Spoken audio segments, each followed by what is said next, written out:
Hello chess friends and welcome to your Zarov Chess channel and welcome back to the Superunited Rapid and Blitz chess tournament in 2025 that's going on now in Zagreb in Croatia. So the tournament is over and we know the winner of this amazing chess event. It's of course the best chess player in the world and the former world champion, the top grandmaster Magnus Carlsen. Magnus was really incredible, especially in the Blitz section, especially in the day one of the Blitz section where Magnus gained 7.5 points out of the possible 9 rounds. So he gained 6 wins and gained 3 draws without losing any games. In the second day of Blitz, Magnus only lost 1 game against Nodirbek Abdusatorov, had also a great result. So again, Magnus is now the deserved winner of a new elite chess event. And I've sorted out now an amazing game between Alireza Firouzja and Magnus Carlsen.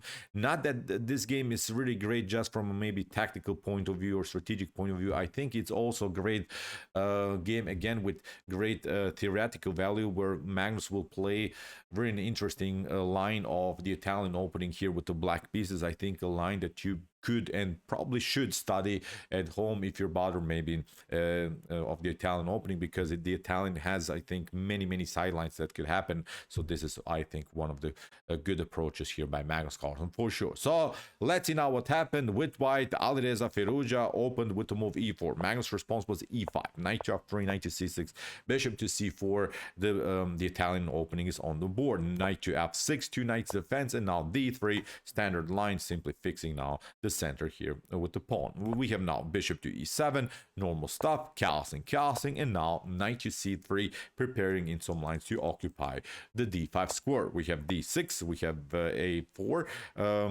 preparing here maybe some kind of an expansion with a5, a6, weakening the structure a little bit here on this side of the board, and Magnus is not allowing that. Plays now a5 himself, blocks out now the possibility of a flank attack on the queen side. We have now rook to e1, bishop to e6.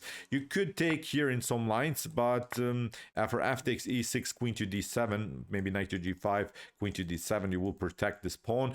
The issue is that this knight, the whole concept that we have prepared with knight to d5 is not working now anymore. So black has equalized the game, has also, I think, opportunities in some lines to occupy the f4 square, maybe knight to h5, knight to f4. So playable, I think, again, for both sides. But Alireza is also a great player, of course. He doesn't want to trade off the pieces too early. Plays now knight to d5. What should you do? If you play now bishop to d5 immediately, it is possible and has been played many times in chess history. Then it leads into a very complicated line where white will break the center with the move d4, and then after e4 you step back. You can pick up now this one, but then also white can pick up this one.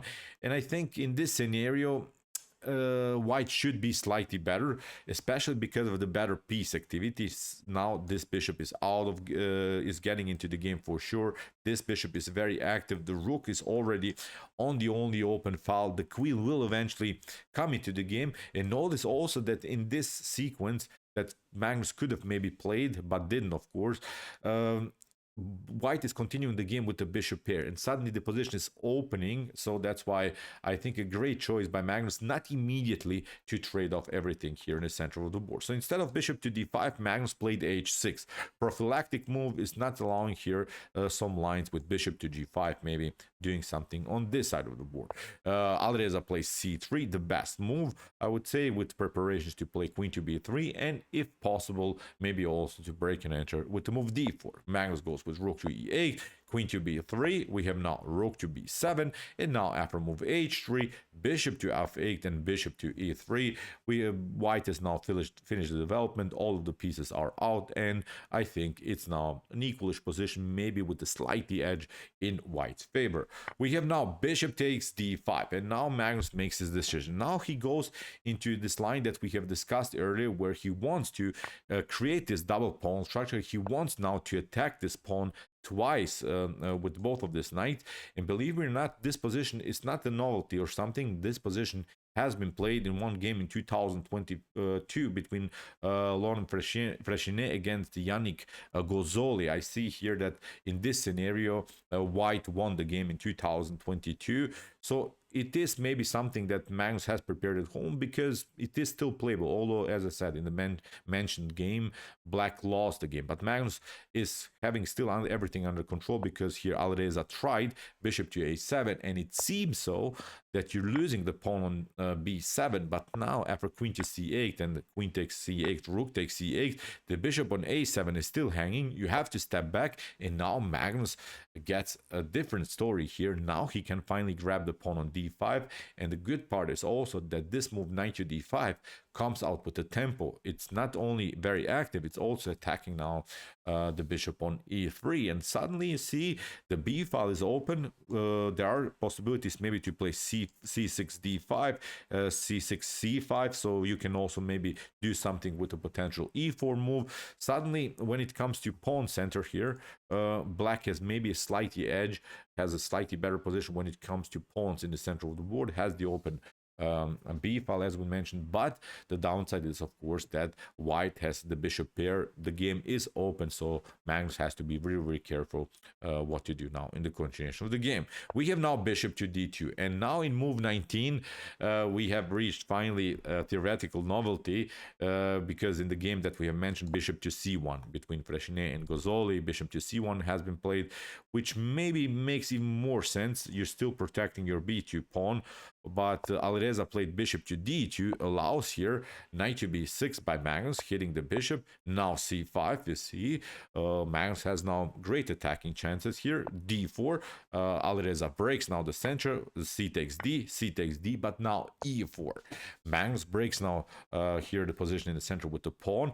The knight has to step back, and now knight to c4. The pawn on b2 is hanging. We have now bishop to c3, and that's why I think maybe this line by Yannick was better previously. You would have already had your bishop on c1. The pawn would have been already protected. Now see white lost another move, another tempo, just in order to protect this pawn, and the bishop is just now a part of the pawn chain, which is not something that you want to get out of your bishop pair. So suddenly I would say slowly but surely Black is taking over. So Magnus goes with g6.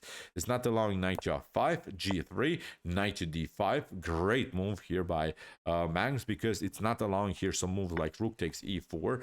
Then you get this one, knight takes c3. If you pick up this one, then the rook is hanging. If you play b takes c3, then knight to d2 creates the fork against the bishop and the rook. You have to protect it now. And in this scenario, Black would be up the exchange, and obviously I would say completely winning position here for Black.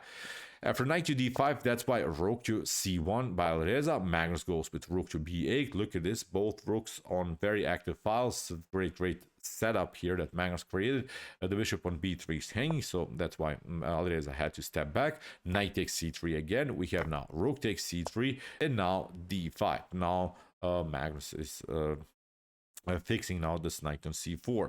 What should you do? If you play now bishop to c4 here by white, it's not working, because even if you grab this one, the issue is then the pawn on b2 is hanging, and when the rook is coming on b4, if for instance Black wins the pawn on a4, would create two pass pawns here on this side of the board, with the support of the bishop, with the support of the rook, and with this knight on the edge of the board, which is simply far away from the action. I would say again completely winning endgame here for Magnus Carlsen. So after move d5, Alireza kept it calm, protected now the pawn on b2. We have now bishop to g7, hitting now another pawn, another weakness in white position. Bishop takes c4.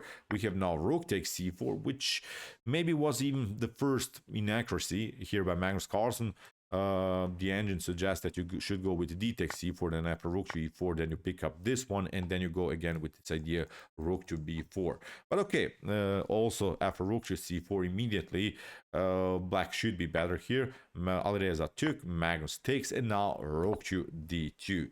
And this is now Another mistake by Alireza, where he should have probably gone into this line with rook to e4, then rook takes b2, again with rook to b4 ideas, maybe rook to e8 you can play now, at least doing something on this side of the board, going behind the pawn, maybe get your knight into the game with knight to f3, but he played rook to d2, which gives here Magnus Carlsen a great opportunity to, I would say, create a completely winning endgame with a brilliant move, rook to b3.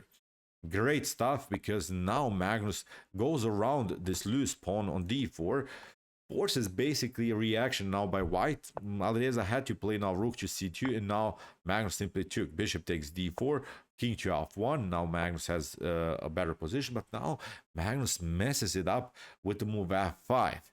f5 is not a good move because it allows here Alireza Firouzja to play rook takes c4, and then after something like rook to d2 you can play after move f5 you have the immediate opportunity to play knight to f4, creating the fork against the rook, then rook to d1, but then in on one of these lines you can go for the g6 pawn and finally do something with your knight, because the knight was simply out of game. But Alireza, after move f5 by Magnus, he played now rook takes c4. Magnus plays, of course, rook to d2, goes for both of these pawns, and now knight to f4 finally by Alireza Firouzja, which is not a good move. The move that he should have played previously, now it's not working because of bishop takes f2. Alireza hoped to get something here. A better choice instead of knight to f4 now is to play knight to e3, simply locking the position on this diagonal. Okay, probably you lose this one, but then you can go for some kind of an attack where rook to c6, for instance, you create always checks, and then there is always a threat of knight to f5. So maybe this was the way to go for Alireza, to hold the position somehow, but after knight to f4, it's completely losing, because after bishop to f2, we have now g4. Alireza doesn't have good moves at all. We have bishop to g3, knight to e2, Magnus goes around, Alireza takes, Magnus takes, but now here we have this issue, two connected pass pawns on the king side, so it's not working. Magnus pushes the pawns further. Here you have to again step back, even if you try, I don't know, knight to c2, then f4. So in every line, black is simply winning here. Knight to e2. Here we have f4. Here we have rook to c3. Even if you go for this f4 pawn, then rook to f2 obviously wins the game. You get this attack against the king and the knight, and you lose decisive material. So after f4, Alireza played rook to c3, Magnus pushes the pawn, and now a similar line where everything is traded off. But Magnus Carlsen continues the game with an extra piece, and in this particular position, Alireza Firouzja resigns. So, great game, great ideas here of the Italian opening, especially here by Magnus Carlsen. Perfect play. He showed with the black pieces, playing such a brilliant opening theory. We have seen in move 19 we had the first new move in chess history. Great stuff again by Magnus Carlsen, how he can produce really wild ideas in such a low time form, because the Blitz section we know is played in 5 minutes on the clock plus 2 seconds increment only for moves. So brilliant, amazing games again by the strongest chess player, I would say, for sure, by Magnus Carlsen. So congratulations to Magnus Carlsen for winning a new chess event. He was simply the best player for sure. If you want to see some other amazing chess games from this event, check out our coverage. Here are some games that we have analyzed before, and if you like this content, hit the subscribe button. See you soon with some more videos, and what do we say in the end? Chess is the best, of course.